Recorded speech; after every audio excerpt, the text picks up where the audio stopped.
This is the Saturday Morning Serial Podcast with your host, Amanda Ann.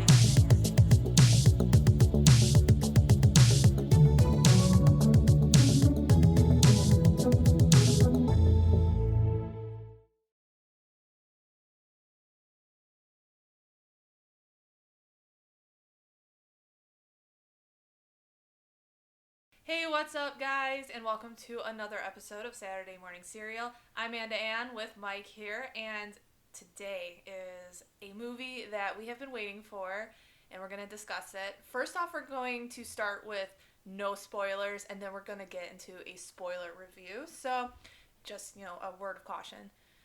Mike, Doctor Strange, we're still reeling from the movie last night. It was like everything I didn't think, I had something in my brain that, like a storyline that I thought the movie was going to be. I thought I had it all figured out. And the movie just took a turn I didn't see coming.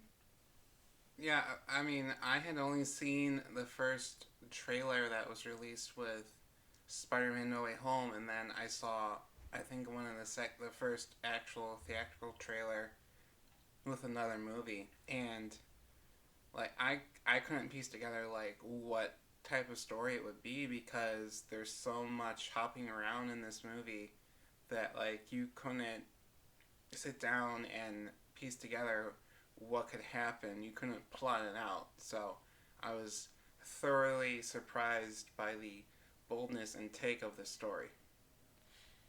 Yeah, and it stars Benedict Cumberbatch. He's back as Dr. Stephen Strange. We got Elizabeth Olsen as Scarlet Witch, or Wanda Maximoff.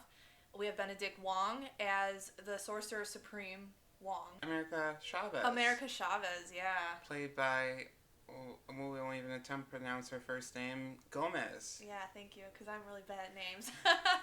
But, oh yeah, she was, I didn't even know a character, a new character was going to come into this movie. So I was a little thrown off over the fact that there's this other superhero type of younger generation type of girl coming in. It's refreshing seeing younger characters come into the fold in these movies, because stereotypically these have been about men in their 30s and 40s dealing with problems and villains, and to get a younger, fresh perspective on the superhero genre is great. And hopefully soon we'll see some more team-ups between the younger Avengers. Yeah, I kind of compared it to Kate Bishop in a way, where Doctor Strange takes this young girl under his wing, just like Hawkeye takes Kate Bishop under his wing. So it's a really interesting parallel to kind of dive into.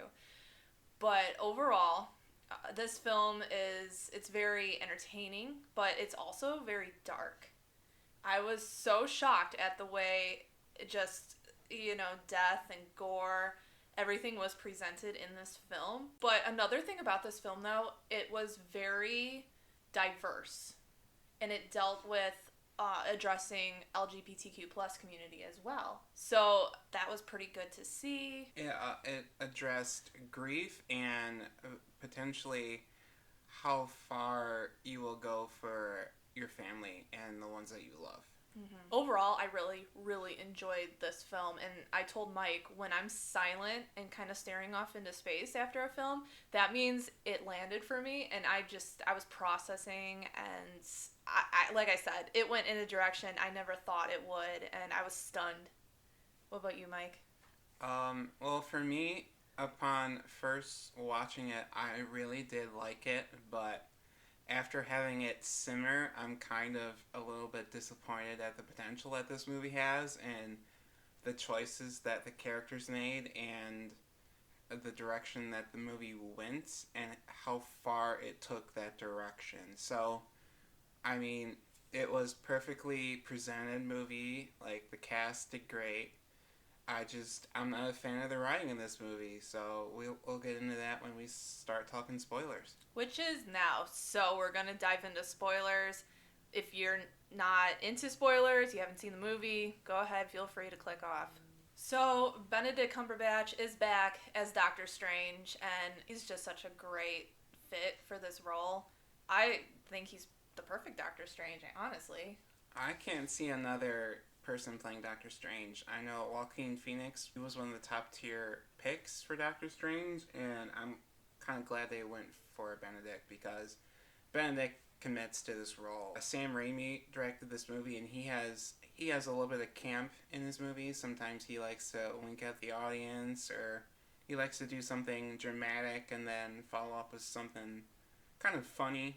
So Benedict rolls right with the punches with this new director, moving from someone with a horror background like Scott Derrickson, moving into like a horror comedy background with Sam Raimi.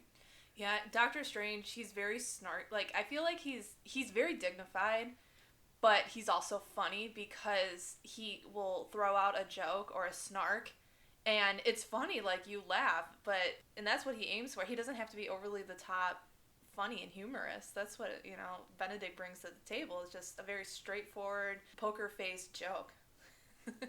And I feel like we've seen Doctor Strange so much this past, 2 years, because I think he's, in every movie we've seen since Endgame, since Spider-Man. It's crazy thinking that Ragnarok. It's only his second solo movie, but he's been in Doctor Strange 1. He's been in Thor Ragnarok. He's been in Infinity War. He's been in Endgame, and he's been in Spider-Man. That's 5 appearances so far, and he's only on his second movie. So yeah, it's crazy. Again, great commitment from Benedict. And he plays multiple versions of himself in this film. He plays, and I just want to throw that out there, that I know, Kevin Feige has said you really don't have to watch the Disney Plus series to see the films, but you absolutely have to watch WandaVision before you see this. Also, I feel like watching What If will help you a lot too, because Doctor Strange comes back that's kind of like a nod, in my opinion, to What If. And then he also plays evil Doctor Strange, which is a variant of himself in What If as well. I don't think it's the same Doctor Strange, because the Doctor Strange in What If did end up redeeming himself and teaming up with the Guardians of the Multiverse to save everyone. Yeah. But then again, we do get Captain Carter, who could or could not be the same version that was in that show. So yeah, Captain Carter. Yeah, definitely WandaVision and What If you have time, if you're interested. What If are both mandatory viewing before this movie. Yeah. So Benedict Cumberbatch, Doctor Strange, A+ performance in my opinion again, and then he's joined by Rachel McAdams, who plays Christine, and overall she's moved on, but it's interesting how they kind of come together in the end throughout the multiverse. I really enjoyed, he got closure with her, I feel like, so that was nice to see, because he was angsting over her for the longest time. Yeah, the movie opens up for our Doctor Strange at Christine Everhart's wedding, and you kind of realize that he never moved on from her, and he's always been thinking about her, and she's kind of his wonder wall, if you will. He'll never get over her, and we've seen from the What If episode that the extremes that Doctor Strange will go through to be with Christine. So it's having her tag along through the story was great, because she was just kind of like a love interest in the first movie, and in this movie she's more integral to the plot, and she's doing more than just reacting to someone using magic and being a nurse, and she's part of it. She's part of it. Yeah, part of the action. So that was really nice to see. Nice tie-in, nice closure for the characters. And then we are going to move into America Chavez. And once again, we were saying how this character is new, it's fresh, and it brings a younger generation into the MCU. And the actress that played her, I'm sorry, we cannot pronounce the name, we don't want to butcher her name out of respect, but I felt she was excellent. At first I was confused, I'm like, who is this? Why is this? Because again, did not go in the direction I thought it was going to go. But overall, I really enjoyed the character, and I really liked the young, almost like Gen Z vibe she brought to complement Doctor Strange's, very stoic. I don't know, is Doctor Strange a millennial or a boomer? I don't know. But I think Doctor Strange is probably Generation X. Okay. Yeah. That awkward middle part. Yeah, the middle ground between boomers and between millennials. And America Chavez is definitely Gen Z. Yeah. It was refreshing to seeing them hopping around the multiverse and her having a better understanding of what to expect when going into the other dimensions, other verses, other universes. She has the power to travel between different multiverses. So there's a segment in this movie where her and Doctor Strange fall through a good number of multiverses. So I'm really excited for when we can stream this movie on like streaming or when it comes on Blu-ray, because I'm gonna definitely pause and slow-mo through there, because there's Easter eggs in those. Like, I swear to God, I thought I saw like a TIE fighter in one of them. I'm like, wait, Star Wars? And then they go through like a comic book style multiverse where they're comic book art, and then like a glob of paint, like they're just globs of paint. So that was really interesting. That was really cool. So I'm really excited for when it comes out, just to see what's in those multiverses they fell through. For me, I was really excited to see the comic book style. Yeah, that was so cool. Medium universe, because I thought maybe this is a little wink to Spider-Verse. Yeah. And a possible tie-in in the future. So we'll see. Yeah, anything's possible. But yeah, but one thing we wish they kind of explored a little more with this character was how she really got her power, and how did a certain character, which we'll get to in a second here, know about her power, which ultimately creates the conflict in this movie. Yeah, she's from a world where we don't get to see a lot of, and for her to be the MacGuffin of the movie, I would have liked to know more about her, but I imagine that she'll show up elsewhere and we'll get a proper story. Yeah, we saw a flashback to her homeland, and she has two mothers, and we're thinking maybe it could be like a mystical planet of just like females even. We don't know. So hopefully they explore a little more of that in the future. Now we are diving into the character that brought it in this movie. I can't stop thinking about this character and her arc in this film, and that is Wanda Maximoff, Scarlet Witch, played by the amazing Elizabeth Olsen. Oh my god, I have no words.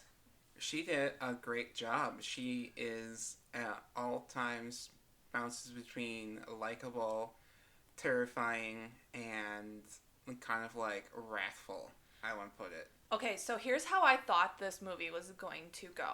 I thought that Doctor Strange was going to have to clean up the multiverse, from Loki, and he goes and seeks help from Wanda. And it kind of starts off that way, like, he's like, Wanda, I need your help with something. And she's like very remorseful about her actions in Westview from WandaVision.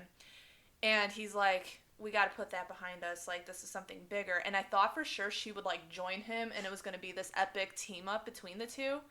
No way. It did a whole 360 on me. She went batshit in this movie. She is so crazy. She was scary. I remember I was whispering to Mike. I was like, she's scary. Because she turns into a full-out witch, where Doctor Strange and Wong, they conclude that this magic forming around a monster that appears in New York City, it has runes and it's run by witchcraft. So they immediately tied Wanda and this together. He wasn't prepared because he had no idea that she was behind it. Like, he expected maybe the orchard that she was grazing around in would be, modified a little bit to help the fruit grow. No, it was a hellscape after she revealed what was happening. Yeah. And he revealed where America Chavez was, like what her powers were, right to her face. And she completely pulled the rug out from under him and from us. I was legit shocked when she said that the Scarlet Witch will come for America Chavez. That was the moment where I was like, no, like, she's gotta be, Because for me, in Civil War, when she, accidentally killed all those people, she was very remorseful and she was very just, devastated over that destruction caused by her own powers. So this movie, she is unapologetic for her actions, everything. She is already gone off the deep end in this movie, where like you don't really see her in WandaVision. Like she seems kind of calm, but like that end credit scene, she is up to something. I didn't think it was going to be that bad, that dark, and Doctor Strange reveals where America is and her powers, and that's what Wanda Scarlet Witch wants. Like, she wants that power to travel through the multiverses because she can see her children from the show in these multiverses, and that's ultimately like what she wants. That's the thought she's obsessed with, is being reunited with her kids. And she will do nothing to stop. Like, she will kill everybody that gets in her way. And that's what was so shocking to me, was she just killed. She was bloody. She was, oh, it was like watching a horror movie at times. There was a jump scare with her. Yeah, she was terrifying. I am not a fan of this arc for her for this movie because, for me, well, Wanda is such an interesting character because she is an Avenger, but she's never been a heroic person. Every time she's suited up and that she's done something, it's been for completely selfish personal reasons. When we meet Wanda in Age of Ultron, she's going after Tony Stark because her parents were killed by Stark Tech. And the only thing that tips her to the side of the Avengers to save the world is that she discovers Ultron is going to decimate the planet and start fresh with machines. When we join her in Civil War, she has this huge mistake where she accidentally levels a city street and kills innocent civilians in Africa, and she's very regretful, but she's also afraid of the power that she has. Mm-hmm. And her and Vision have a talk that she can't decide how other people view her, that she has to decide how she views herself. That's the only thing she has control over, and it's how she has to move forward and process this. So then we see her in Infinity War, and the only time her and Vision are just going to run away together. Like another selfish act for Wanda. But they're attacked, and they get dragged into the Infinity War, and Wanda has to kill Vision. She has to kill Vision to save the universe, half of the universe, half of the life on the universe. And she makes that sacrificial play. But it was all for moot because Thanos comes along with the Time Stone, reverses time, and grabs the Mind Stone from Vision, killing him a second time. So after she's blipped, she comes back, and all she wants is revenge.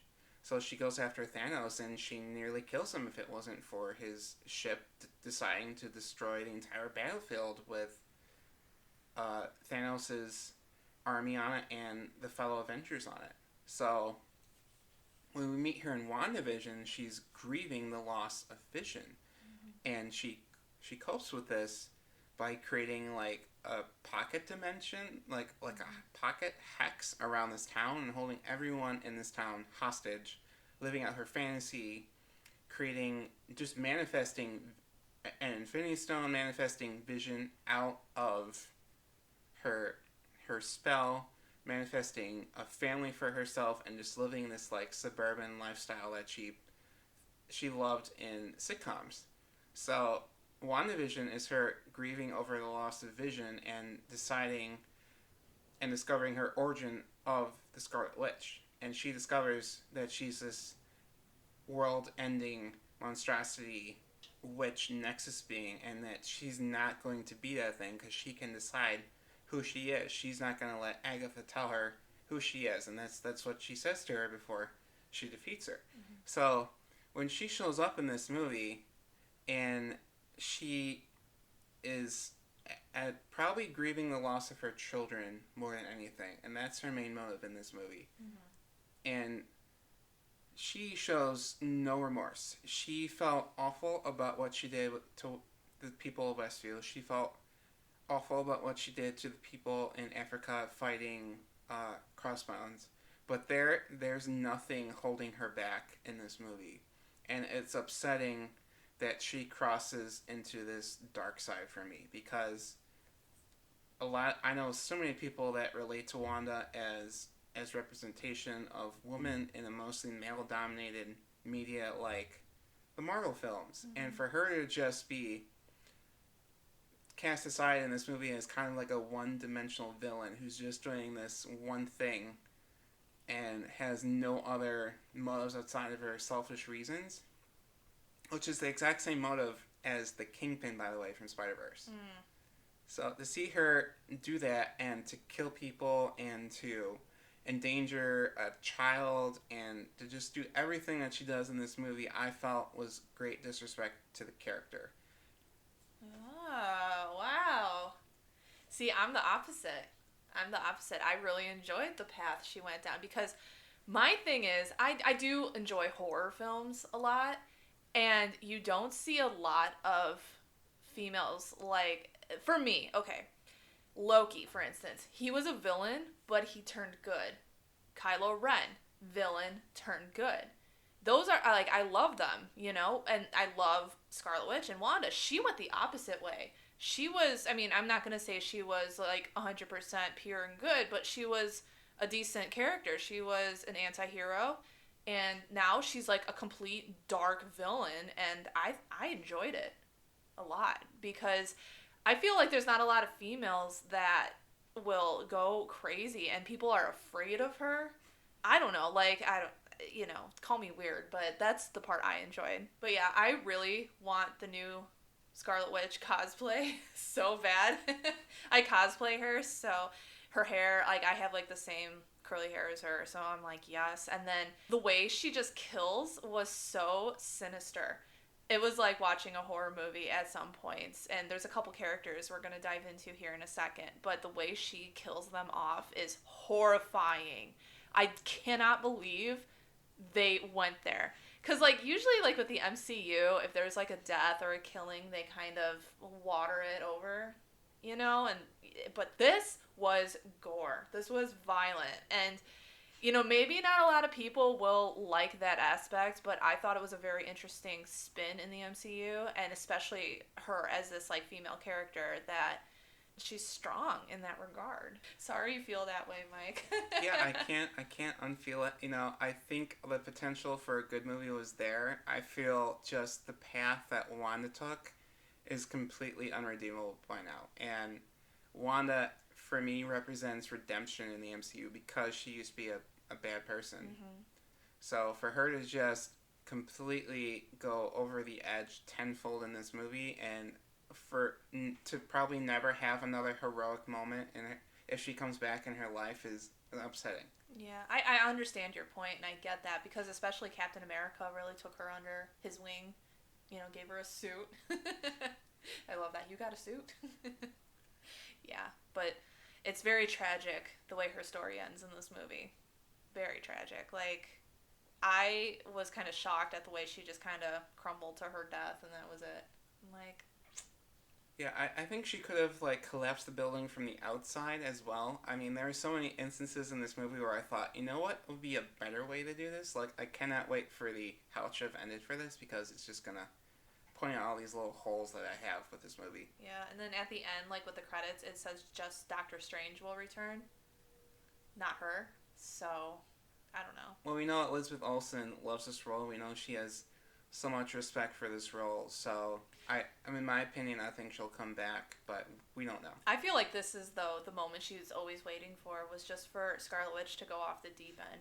And you were asking me in the car, Mike, yesterday, like, what were they... You were kind of confused with, like, the Darkhold and, like, how she kind of became the Scarlet Witch. And I watched, like, the paranormal, you know, documentaries and YouTube videos. I'm weird. I'm into that stuff. But if a soul is vulnerable, an entity that is evil can latch on to a vulnerable person. So my take is, because Wanda was so devastated over the loss of her children that she got hold of the Darkhold, which contains the spirit of the Scarlet Witch, And the Scarlet Witch is a dark entity that latched on to Wanda's vulnerable soul and created this monster. But that's your take on it. Yeah. They don't state this in the film. I thought I comprehended that as such though, because they're talking about like sleepwalking, like a soul takes over a body, and you know, like the physical body can be in one place, but the soul and you know, like a kind of like a vision of just a being can wreak havoc somewhere else. That's what this movie is too about. Like Scarlet Witch is in one location, but she possesses a Wanda from another multiverse.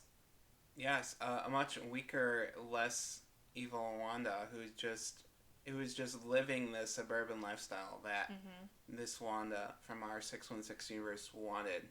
A lot of possession in this, and that's why I feel like I was like, yeah, this movie's for me. It's a horror film because it's like it gets kind of creepy the way she possesses like the different Wandas. Even I got a little uneasy, and God, she's just crazy. She infiltrates one of the multiverses, like laboratories or whatever, where Christine is, and instead of the Avengers, they have something called the Illuminati, and it's not really what you think. Mike, you want to say what it's made up of? So the Illuminati are basically that universe's Avengers, and what they did is they came together not to fight Loki, but to fight Thanos. So we don't know if the Avengers are in this universe, but we just know that this group came together and fought Thanos. And what they did was they teamed up with their Doctor Strange. They got a hold of the Darkhold. They used the Darkhold to beat Thanos, to kill him on Titan, which is really cool. Because that's the point at which the other Avengers that we know failed. But they use the Darkhold and they corrupt their Stephen Strange, and he becomes evil beyond the point of no return, and he can't be saved. So the Inhuman Black Bolt kills him, and they kind of build a memorial to it, and they kind of play him as the Tony Stark of their universe, where he was the one to lay down on the wire to make the sacrifice play to save humanity from Thanos. So inside the Illuminati, we have Maria Rambeau as Captain Marvel, who you may recognize as Carol Danvers' wing lady from her solo movie, and her daughter, of course, appeared in WandaVision. We have John Krasinski playing Reed Richards from the Fantastic Four. That's a new casting. It's a huge fan casting. We have, is it Mordo? He's the new Sorcerer Supreme. We recognize him from the first Doctor Strange movie and the end credits, and he's in charge. He's kind of like on this council for the Illuminati. We have Charles Xavier, played by Patrick Stewart, which I believe he's from the 90s cartoon show, because he has the same hovering wheelchair that's yellow as his cartoon comic part, and they played the same theme song as that show. We have Black Bolt from the Inhumans. If you haven't seen Inhumans, I don't think you need to. A lot of us Marvel fans most likely pretend it doesn't exist, so you don't need to watch it. But who else do we have on this team? We have Peggy Carter. Captain Carter. How could I forget Captain Carter? Haley Atwell. Looking great as Captain Carter with a jetpack and her vibranium shield. Oh, she was so great. And it was funny because she told, when she was fighting Scarlet Witch, she was like, I could do this all day. And our theater was like, yeah.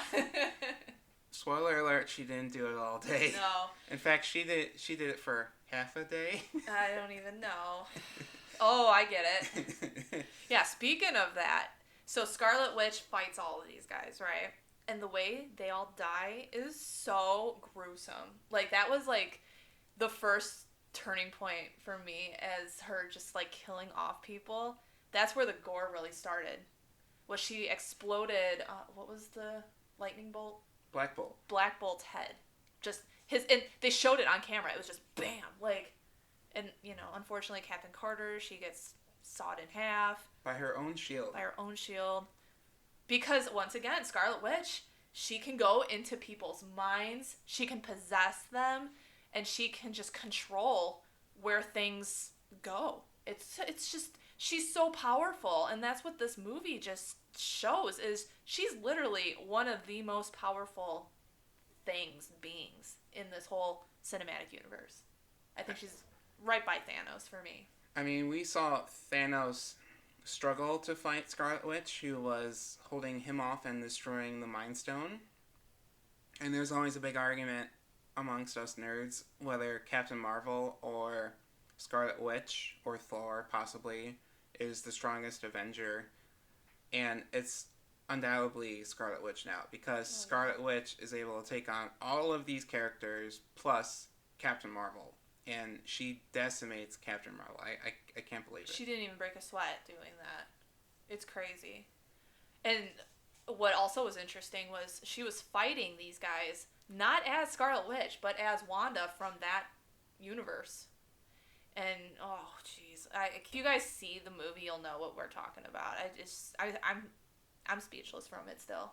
That's why I'm like stuttering so much in this episode because I'm still trying to settle. So we gotta talk about Benedict Wong because we don't see a lot of Wong, but when he does come along, he's always such a great addition to whatever cast he's in. Oh yeah, I really enjoyed like his quips sometimes, like in Infinity War with the Hulk ice cream, and just like what he was listening to Beyonce in the first Doctor Strange film, little things like that. But he is the Sorcerer Supreme, so Doctor Strange has to like begrudgingly bow down to him.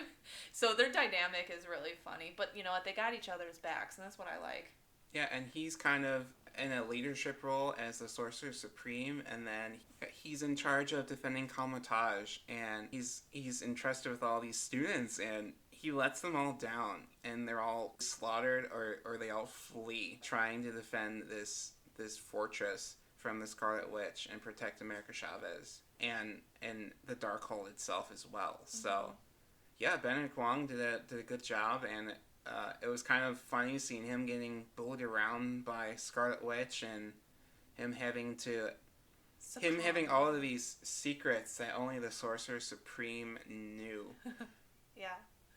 Yeah, I love how they were looking for, I don't know, one of the spells or whatever, and he's like, oh yeah, it's in the Sorcerer Supreme manual where you don't have access to, and Doctor Strange is like, Yeah, excellent performance, though, by Benedict Wong. And I think he's just one of those characters where you just kind of forget about. He's just as... Is he in Spider-Man? Yes. Yeah. So you forget he's also alongside Doctor Strange in these other films as well. So it was nice to see him kind of come out in a bigger, like have a bigger presence in this film, especially with dealing with Scarlet Witch and just kind of him stalling her too, trying to stall her. And he becomes like an integral part of the story too. So this movie just ties into this like crazy huge finale. The finale takes place atop a mountain outside of the Darkhold temple where it was originated, and Doctor Strange, of course, is in another dimension, and he can't go to this other dimension without America Chavez, who's been kidnapped by Scarlet Witch at this point. So he has to do what's called dreamwalking into another variant of himself. But there is no alive variant in this universe, so he has to possess a corpse of his alternate Defender Strange from the beginning of the movie, and it's against, I guess, natural law to do it, and there's all sorts of like demonic backlash that he has to face. But he possesses this corpse, and he ends up taking on Scarlet Witch, and he also gives like a little bit of a pep talk to America Chavez while his jaw is falling off his face. That's funny.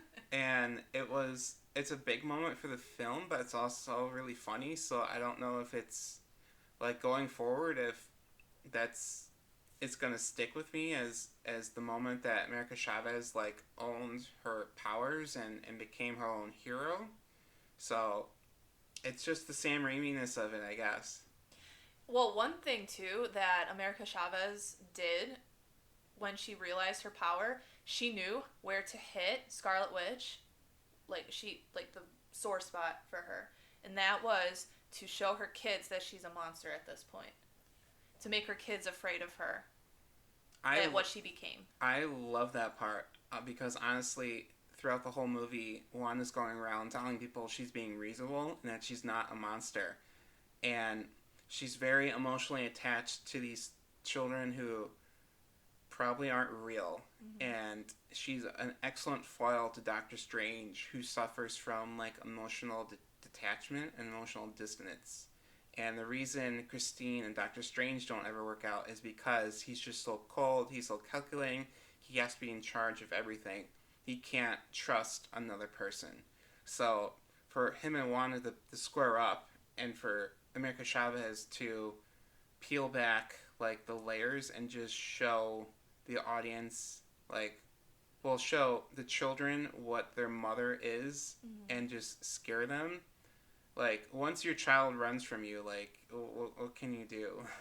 Like, she was completely defeated at that point. Yeah, it's like they didn't have to battle her. They didn't have to do anything. They just had to expose her to her children. And, yeah, it was just a very, very interesting way of defeating this person that just went so off the rails. And Elizabeth Olsen hits both of these parts perfectly. Yes. She hits... Because when you act, you have to react. So when you're acting with yourself, you're reacting against someone who's not there, but you also have to also act out what the other you did or mm-hmm. is gonna do in the future. So she nailed it on the head, and both performances of her in this scene are great. I really feel I was turned up a little bit. Yeah, her range was phenomenal in this film, and it's like I said earlier, I feel like this is the moment she was waiting for, was just for Wanda to go off the rails and completely go crazy. And I know, I just read in an interview too, she would love it if like she could do like a zombie version of Wanda, just completely like, you know, messy and crazy. So yeah, I hope we see more of her in the MCU. I think we will. For me, she's beyond the point of redemption. She's beyond this point of no return. She messed up royally. She hurt people. She killed people. Mm-hmm.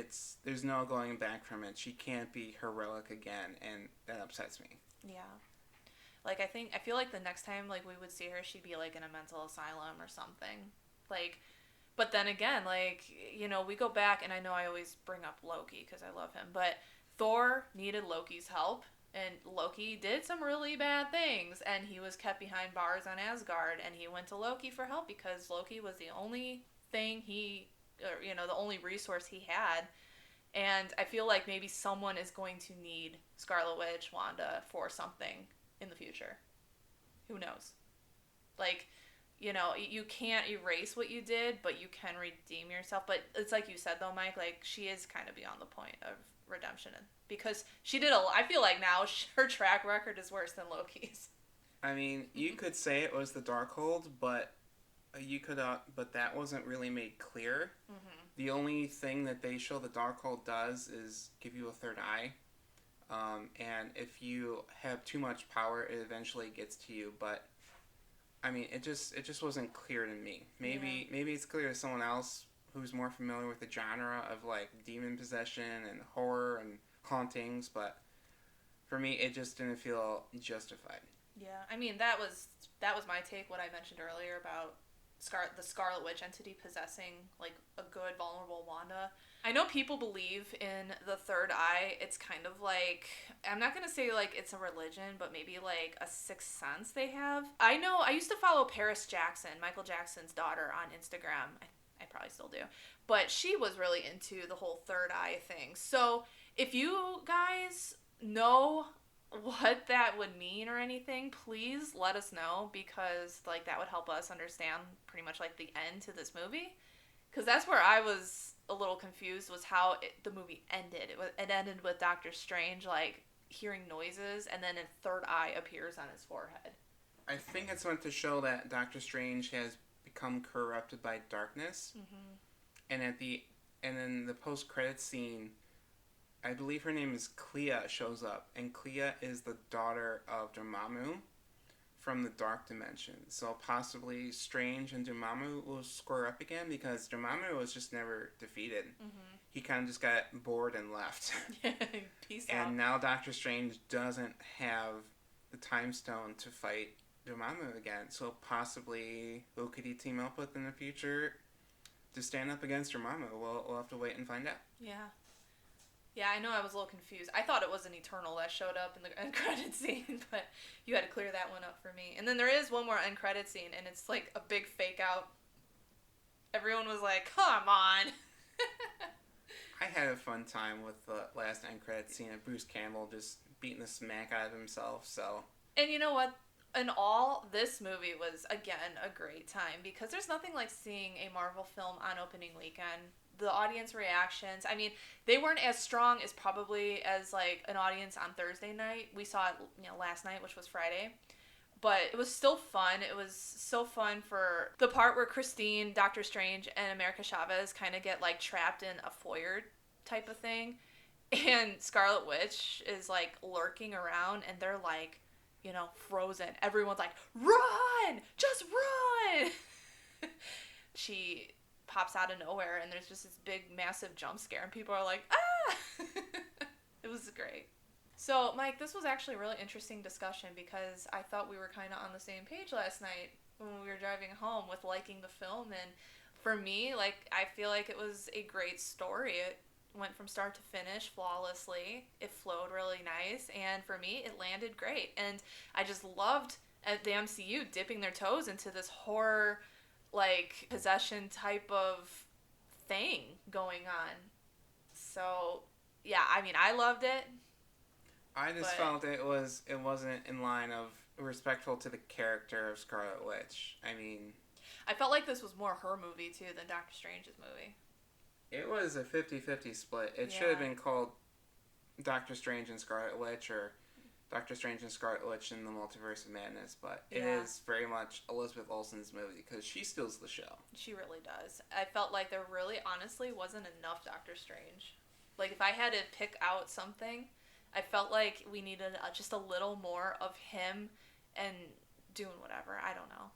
But me, though, like, there's so many memes and fan art out there of Doctor Strange, like, scolding Loki and Wanda about, like, the multiverse. I was kind of hoping for something like that, but I wouldn't change anything in this movie. That's just me. So... I would change quite a bit, but we're going to have to agree to disagree. Yep. And with that will conclude our Doctor Strange Multiverse of Madness discussion. It is now in theaters. Unfortunately, they don't have popcorn buckets anymore. The theater we went to were all sold out.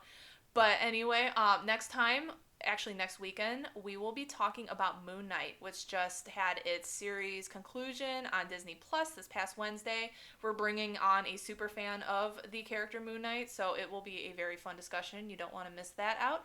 And with that, hope you have a great week. Happy Mother's Day to all mothers out there, and we'll talk to you next time.